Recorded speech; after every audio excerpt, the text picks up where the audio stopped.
ஆண் பெண்கள் ரெடியா? இதோ வருகிறார் மருத்துவர் டாக்டர் ஸ்பூர்த்தி அவர்கள் சிற்றுரை வழங்க மேடைக்கு அன்போடு அழைக்கிறோம்.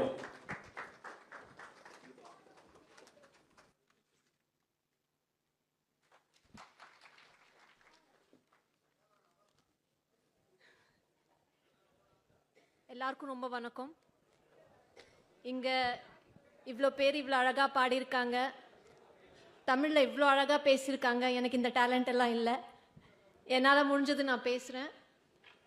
இங்கே இவ்வளோ பேரை பார்க்குறதுக்கு உங்களோட எக்ஸைட்மெண்ட், சந்தோஷம், சப்போர்ட் இதெல்லாம் பார்க்குறதுக்கு ரொம்பவே ஹாப்பியாக இருக்குது. நான் டாக்டர் ஸ்பூர்த்தி அருண், இங்கே இருக்கிற மெட்ராஸ் மெடிக்கல் காலேஜில் படித்தேன். இதுக்கப்புறமா 20 வருஷம் அமெரிக்காவில் ப்ராக்டிஸ் பண்ணிவிட்டு நம்ம மக்களுக்கு சேவை செய்யணுன்ட்டு திரும்பி வந்துட்டேன்.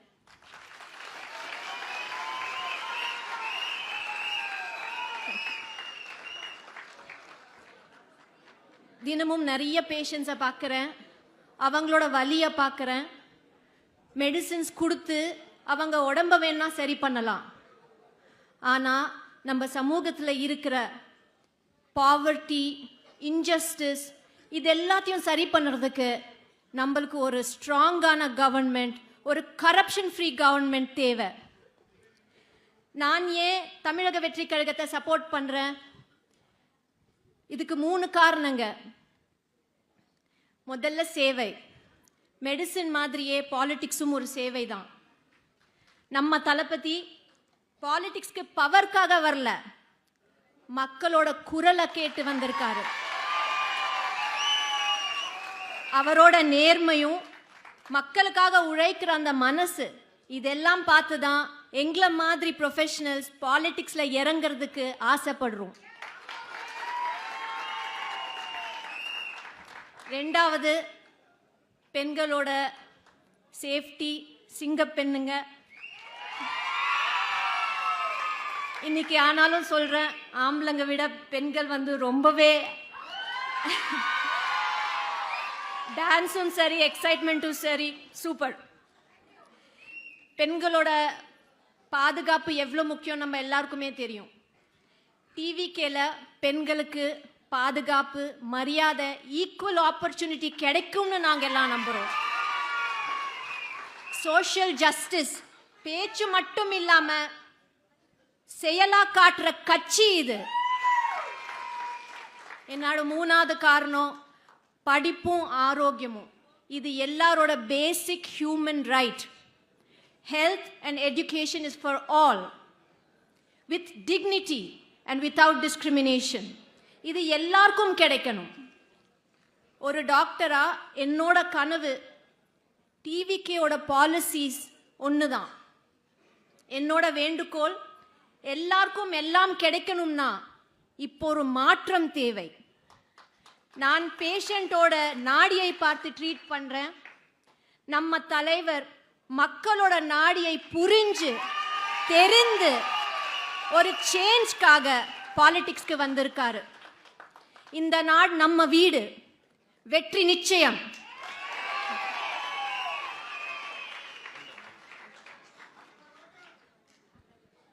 Thank you doctor.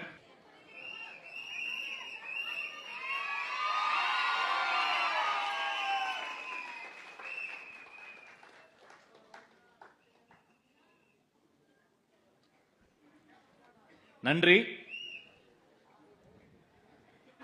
டாக்டர் பேசுறது உடம்பு சரியில்லாம போனப்ப ஒன்றும் இல்லை, உடம்புக்கு ஒன்றும் இல்லை, எல்லாம் நல்லாயிருன்னு சொன்ன மாதிரி தெம்பா இருக்கு, கான்ஃபிடென்ட்டா இருப்போம். சார் சொல்றது மாதிரி இன்னைக்கு தேதிக்கு நிஞ்சா வாரியர்ஸ் விட பயங்கரமானவங்க எங்க விர்ச்சுவல் வாரியர்ஸ் தான். பசங்க வேற லெவல்.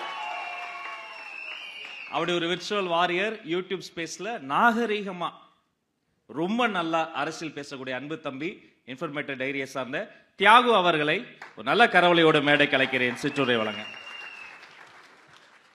நம்மளுடைய பொதுச்செயலாளர் உட்பட தலைமை கழக நிர்வாகிகளுக்கும் இங்கே இருக்கக்கூடிய என்னுடைய உறவுகள் அனைவருக்கும் என்னுடைய உற்சாக வணக்கத்தை தெரிவிச்சுக்கிறேன். ஆக்சுவலாக பார்த்தீங்கன்னா ரொம்ப சிம்பிளாக சொல்கிறேன். தலைவர் அரசியலுக்கு வந்த பிறகு அரசியல் கவனிச்சவனா, தலைவர் 3வது வருஷ தொடக்க விழாவை தொடங்கும் போது தலைவரோட அரசியலை விளக்கி சொல்லனா 20 வருஷம் ஆனாலும் உங்களுக்கு இந்த அரசியல் புரியாது அப்படிங்கிறதுக்காண்டி சில விஷயங்களை நான் விளக்கி சொல்லிட்டு கிளம்பி போடுறதான் இந்த பிளானு. ஆக்சுவலாக பார்த்தீங்கன்னா தமிழக வெற்றி கழகத்தோட தலைவர் பேசி முடிச்ச பிறகு இதில் காரம் பத்தலை, இனிப்பு பத்தலை, அது பத்தலை, இது பத்தலை அப்படிங்கிற ஏகப்பட்ட விமர்சனங்கள் வருவாங்க. ஒரு தலைவர் அப்படிங்கிற ஒருத்தர் எடுத்துக்கிட்டிங்கன்னா மக்கள் என்ன எதிர்பார்க்குறாங்க அப்படிங்கிறத தலைவர் கரெக்டாக பிடிச்சிட்டாரு. அதனால தான் தலைவரோட பேச்சு 3ஆம் ஆண்டு தொடக்க விழாலையும் அடுத்து என்ன பேச போகிறார், என்ன செய்ய போகிறார், கட்சி தொடங்கப்பட்டு 700 நாளை கடந்தும் தலைவரோட பேச்சுக்கு இந்த சமூகத்தில் மரியாதை இருக்குது. காரணம் 2 விஷயம்தான். ஒன்று, தலைவரோட பேச்சு அடர்த்தியானதா இருக்கு. ஒரு குறிப்பிட்ட காலகட்டத்தில் சரியான அளவில் அடர்த்தியான பேச்சை தலைவர் கொடுத்துக்கிட்டு இருக்கார். 2வது மிக முக்கியமான விஷயம், என்ன சொல்றாரோ அதை செய்யறாரு, என்ன செய்யறாரோ அதை சொல்றாரு. இதுக்கு நடுவில் இடவடி இல்லை. இதான் பேட்டனா, இதை பிடிச்சிக்கலாமா, பிடிச்சா மக்கள் கவனிப்பாங்களா அப்படின்னு நினைச்சீங்கன்னா, என்ன சொல்றாரோ அதை செய்யறாரு, என்ன செய்யறாரோ அதை சொல்றாரு. உங்க ஜீன்ல அது இல்லவே இல்லை, உங்களால இதை ஒருபோதும் செய்ய முடியாது. நம்மளுடைய எதிர்கட்சி செயல்பாடை பார்த்த பிறகு கவனிக்காம விமர்சனம் செய்யக்கூடிய சகோதரர்கள் நிறைய பேர் இங்க இருக்காங்க. ஏன் கவனிக்க மாட்டாங்கன்னு சொல்றேன்னா, ஒரு எதிர்கட்சினா 2 வகையான எதிர்கட்சி தமிழ்நாட்டில் இருக்குது. அதாவது தாவேகா தொடங்கப்பட்ட பிறகு ஆக்கப்பூர்வமான எதிர்கட்சி அப்படிங்கிற ஒரு சொல்லாடலை நம்ம பயன்படுத்தி ஆகணும். சந்தர்ப்பவாத எதிர்கட்சியா மக்கள் பார்த்திருக்காங்க, ஆனா ஆக்கப்பூர்வமான எதிர்கட்சியா மக்கள் பார்த்தது கிடையாது. இப்பதான் பார்த்துக்கிட்டு இருக்காங்க. சந்தர்ப்பவாத எதிர்கட்சினா வேற யாரும் இல்ல, நம்ம தீய சக்தி குரூப் தான், மற்றபடி வேற எதுவுமே இல்ல. அவங்களுடைய நோக்கம் என்னவா இருக்கும்னா, எதிர்கட்சியா இருக்கும் போது எங்கு போராட்டம் நாங்க ஆதரவு தருவோம்பாங்க. ஆளுங்கட்சி ஆன பிறகு ஏன் போராட்டம்னு கேட்பாங்க. இன்னைக்கு தேதிக்கு என்ன பண்ணணும், என்ன செய்யணும், அதை கடந்து போறதா அவங்களுடைய குறிக்கோளா இருக்குமே தவிர, லாங் விஷன் அரசியல் களத்துல உணர்ச்சி மையப்பட்ட அரசியல் மட்டும்தான் பண்ணுவாங்களே தவிர, நிர்வாகம் சார்ந்த அரசியலா அவங்க பேச மாட்டாங்க. அவங்களுக்கு இதை பத்தி சுத்தமா புரிதலும் இல்லை. தலைவர் அவர்கள் ஒரு விஷயத்தை எனக்கு சொல்லி கொடுத்தாரு. இங்க இருக்கக்கூடியவங்க அரசியல் படுத்தப்படலங்கிற குற்றச்சாட்டு வைக்கிறாங்க. உங்களுடைய பிரதிநிதியா நான் ஒரே ஒரு விஷயத்தை நான் ஷேர் பண்ணிக்கிறேன். பெண்களுக்கு எதிரான குற்றம் தமிழ்நாட்டில் நிறைய நடக்குது அப்படிங்கிற குற்றச்சாட்டை எல்லா அரசியல் கட்சியுமே இங்க வைக்கிறாங்க. ஆனா தமிழக வெற்றி கழகத்தோட தீர்வு மையப்படுத்தி ஒரு அரசியல் இருக்கு பாத்தீங்களா, இது வரைக்கும் நாங்க யாரும் கவனிச்சது கிடையாது. அதனாலதான் இவருடைய ரசிகர் பின்னாடி நிக்கிறோம் நினைக்காதீங்க. நாங்க தொண்டரா மாறி வெகு காலம் ஆகுது. என்ன தீர்வு தெரியுமா? பெண்களுக்கு பாதுகாப்பற்ற சூழல் தமிழ்நாட்டில் இருக்குது. ஏன் பாதுகாப்பு அப்படிங்கிற மிக முக்கியமா கவனிக்க வேண்டிய பொறுப்பு டிஜிபி அப்படிங்கிற நியமனத்தை போட்டு, குடும்பத்தில் ஈகோ தான் நான் பேச மாட்டேன், கட்சியில ஈகோ தான் பேச மாட்டேன், ஆனா இவங்க நிர்வாகத்தில் ஈகோ பாக்குறாங்க. அதனாலதான் தலைவர் தொடர்ச்சி அதை பத்தி பேசிட்டு இருக்கார். பாதுகாப்பற்ற இடம் இருந்தா, தலைவரோட அறிக்கையில சொல்லப்பட்ட ஒரு வார்த்தையை சொல்றேன், நிர்பயா நிதி வருஷம் ஒதுக்குறீங்களே அதை என்ன பண்றீங்கன்னு கேட்கிறாப்புல.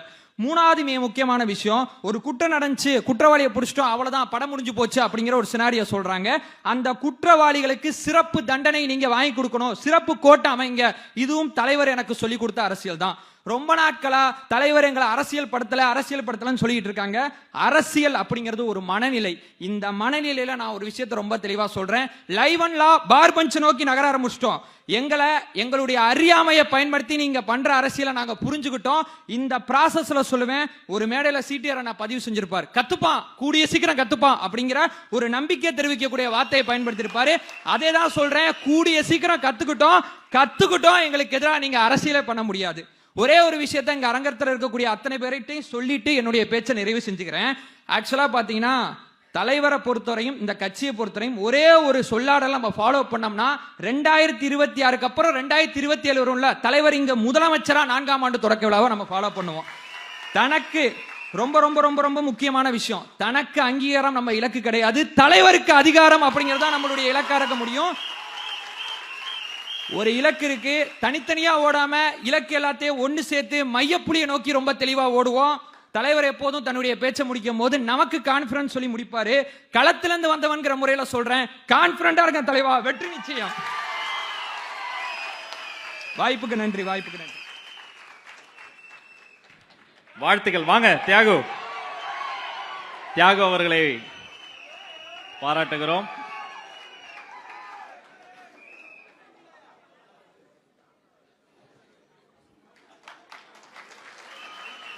வாழ்த்துக்கள். அப்படியே அவருடைய சேனலை, என்னுடைய சேனல்லாம் சப்ஸ்கிரைப் பண்ணிடுங்க. மற்றபடி விளம்பரம் எங்களுக்கு பிடிக்காது என்பதை கூறிக்கொண்டு, எல்லாருக்கும் கான்பிடன்ஸ் தர தலைவருக்கே கான்பிடண்டா இருக்க சொன்ன பாருப்பா, சூப்பர். அடுத்து யாரு? Electrical engineer. தமிழ்நாட்டு அரசியல்ல இந்த தலைமுறையில் செய்து இருக்கக்கூடிய மாற்றமும் தமிழக வெற்றி கழகத்தின் தாக்கமும் இது ஒரு உதாரணம். இதோ அரங்கம் நிறைந்த கரவொலியோடு நம்ம சௌமியா அவர்களை வருக வருகன் வரவேற்கிறேன். வாங்கம்மா.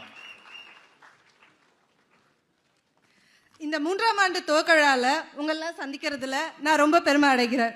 அனைவருக்கும் வணக்கம்.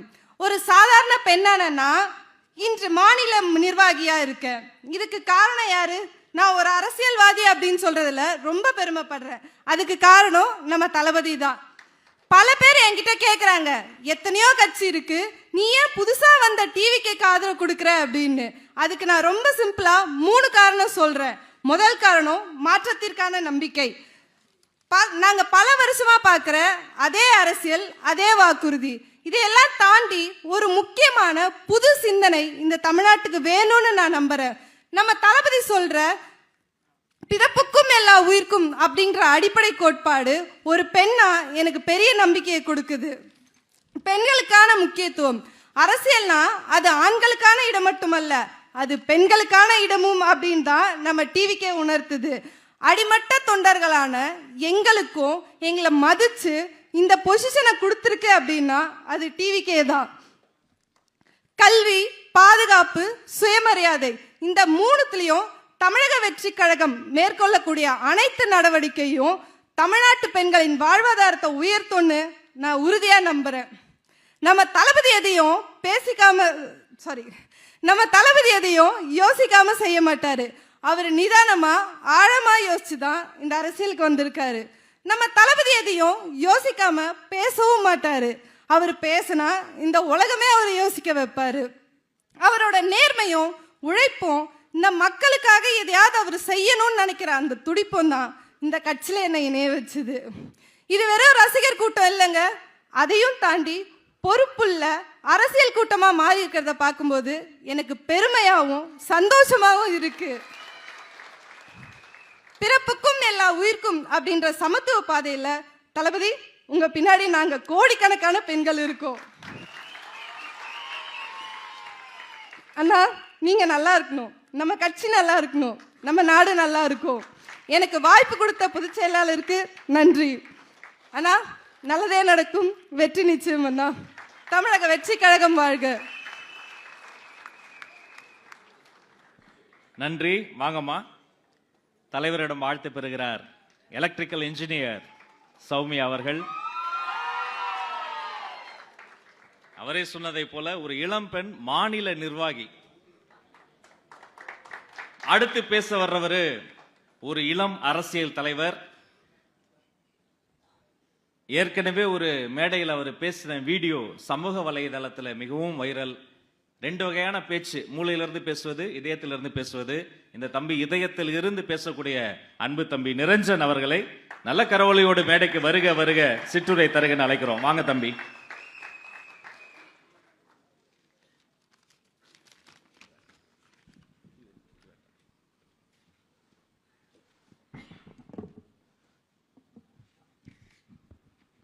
தமிழகத்தின் வளர்ச்சிக்காகவும் தமிழக மக்களின் முன்னேற்றத்திற்காகவும் தமிழக வெற்றி கழகம் என்ற கட்சியை உருவாக்கி தமிழகத்தில் ஒரு புதிய புரட்சியை செய்து கொண்டிருக்கும் கழக தலைவர் தளபதி அவர்களுக்கும் மற்றும் இந்த புரட்சிக்கு தளபதியின் படைவீரராக இருந்து எங்களை எல்லாம் வழிநடத்திக் கொண்டிருக்கும் கழகத்தின் பொதுச்சாளர் அவர்களுக்கும் மற்றும் அனைத்து நிர்வாகிகளுக்கும் வணக்கம். இன்று நமது தமிழக வெற்றி கழகத்தின் 3ஆம் ஆண்டு விழா. இளைஞர்களின் படையோடு நாம் இந்த 3ஆம் ஆண்டு விழாவை கடந்து கொண்டிருக்கிறோம்.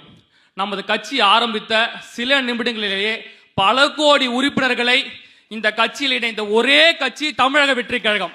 வெறும் உறுப்பினர்கள்ல, உணர்வு பூர்வமாக கிட்டத்தட்ட சேர்ந்த பல கோடி உறுப்பினர்களில் 80% மேல் இளைஞர்களும் பெண்களும் தலைவரின் உணர்வு பூர்வமாக இந்த கட்சியில் இணைந்திருக்கிறார்கள். சில கட்சி தலைவர்கள் நமது கழக தோழர்களை பற்றி தரமற்ற முறையில் இந்த இளைஞர்களை விமர்சித்துக் கொண்டிருக்கிறார்கள். அரசியலே வேண்டாம் என்று ஒதுங்கியிருந்த இளைஞர்களை அரசியல் மையப்படுத்தி மாநில அளவிலும் மாவட்ட அளவிலும் ஒன்றிய அளவிலும் பொறுப்புகளை கொடுத்து பூத் என்றால் என்ன, ஓட்டரசியல் என்றால் என்ன, ஊராட்சி மன்ற பதவிகள் என்றால் என்ன என்று இந்த அரசியல் இந்த இளைஞர்களை இன்று நமது தலைவர் அவர்கள் அரசியல் படித்திருக்கிறார் என்பதை இந்த நேரத்தில் நான் மகிழ்ச்சியாக தெரிவித்துக் கொள்கிறேன். சில கட்சிகள் இளைஞரணி மாநாடை நடத்தி கொண்டிருக்கிறார்கள். இளைஞர்களே இல்லாமல் இளைஞரணி மாநாட்டை நடத்தி கொண்டிருக்கிறார்கள். பெருமளவில் இளைஞர் படையை வைத்துக் கொண்டிருக்கும் எங்கள் தலைவர் கண்டிப்பாக உங்களுக்கு முடிவுரை எழுதுவார் என்பதை இந்த நேரத்தில் நான் தெரிவித்துக் கொள்கிறேன். அதே போல இப்ப சில திட்டம்லாம் கொண்டு வந்திருக்காங்க. உங்கள் கனவை சொல்லுங்கள் அப்படின்னு சொல்லிட்டு 4.5 வருஷம் ஆட்சி நடத்திட்டு உங்கள் கனவை சொல்லும் திட்டத்தை கொண்டு வந்தாங்க. எங்களுடைய கனவு, இளைஞர்களுடைய கனவு, பெண்களுடைய கனவு, இந்த தமிழக மக்களுடைய கனவு, கழக தலைவர் தளபதி அவர்களை 2026 சட்டமன்ற தேர்தலில் முதல்வராக்குவதை தவிர வேற எதுவும் இல்லை என்று இந்த நேரத்தில் அழுத்தம் திருத்தமாக தெரிவித்துக் கொள்கிறேன். சில சமூக ஊடகங்களிலும் மாற்று கட்சியினரும் என்ன பேசிக் கொள்கிறார் என்றால், சில தொகுதிகளில் பெரிய பெரிய வேட்பாளர் நிற்கிறார்கள், நீங்கள் எப்படி அவர்களை சமாளிக்க போகிறீர்கள் என்று நினைக்கிறார்கள். நீங்கள் கவலைப்பட வேண்டாம். தமிழகத்தில் உள்ள 234 தொகுதியிலும் கழக தலைவர் தளபதி அவர்கள் தான் வேட்பாளர். எங்கள் இளைஞர் படைகளின் நம்பிக்கை நாயகன் தான் வேட்பாளர். மக்கள் தலைவர் அவர்களுக்கு வாக்களிக்க தயாராக இருக்கிறார்கள். ஆனால் எங்களுக்கு எந்த கவலையும் இல்லை. தலைவரே, கவலைப்படாதீர்கள், நாங்கள் உங்களுடன் இருக்கிறோம். தமிழக மக்கள் உங்களோடு இருக்கிறார்கள். களத்தில் எங்கள் உயிரை கொடுத்தாவது உங்களையும் இந்த தமிழக மக்களை மீட்பதற்காக நாங்கள் களத்தில் போராடி உங்களை கண்டிப்பாக 2026 சட்டமன்ற தேர்தலில் வெற்றியடை செய்து அரியணை ஏற்றி இந்த தமிழகத்தின் முன்னேற்றத்திற்காக உங்களை முதலமைச்சராக ஆக்கியே தீர்வோம் என்று கூறி நன்றி கூடி விடைபெறுகிறேன். நன்றி, வணக்கம். வாழ்த்துக்கள் தம்பி.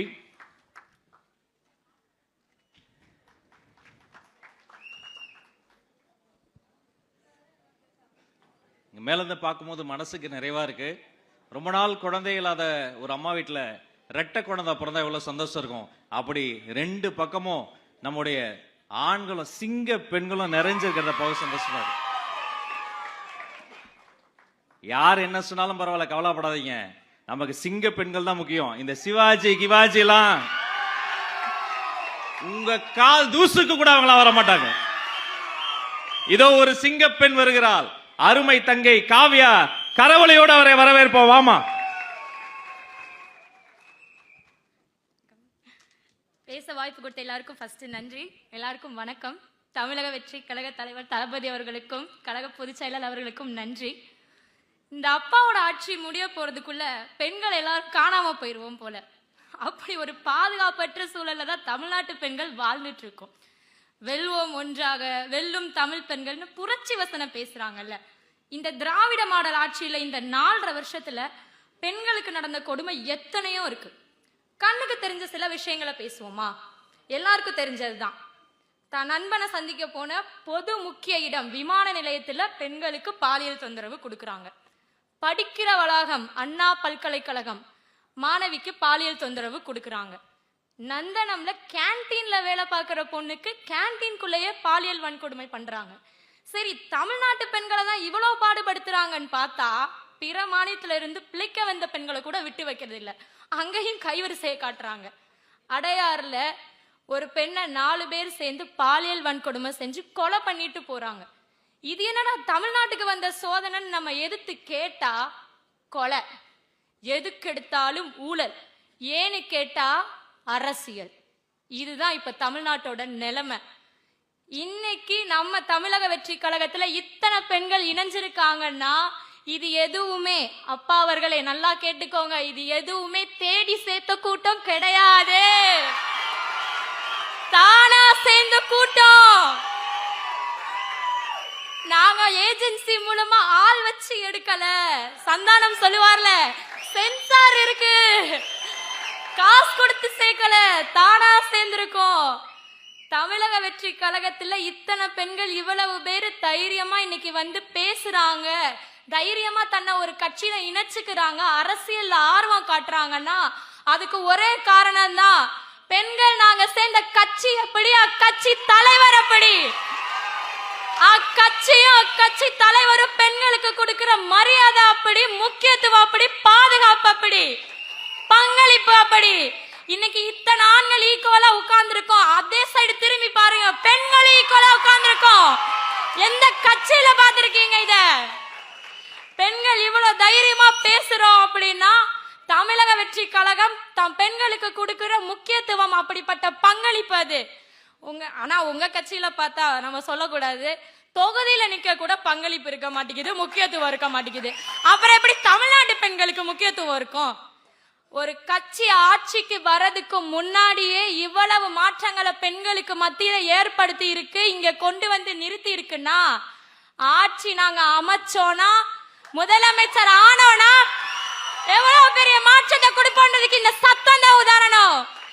எங்களுக்காக இல்லைனாலும் பெண்களோட பாதுகாப்புக்காகவும் இந்த முன்னேற்றம் இன்னும் அதிகமானதுக்காகவும் நீங்க முதலமைச்சர் ஆகணும்னா, தியாகம் அண்ணா சொன்ன மாதிரி அடுத்த வருடம் 4ஆம் ஆண்டு தொடக்க விழா முதலமைச்சர் விஜய் அவர்கள்னு நாங்க கூப்பிடணும். கூப்பிடுவோமா? தமிழக வெற்றி கழகம் வாழ்க, தளபதி விஜய் வாழ்க. தேங்க்யூ. பேசணும். Thank you so much. சிங்கப்பெண் காவியா அவர்களுக்கு வாழ்த்து.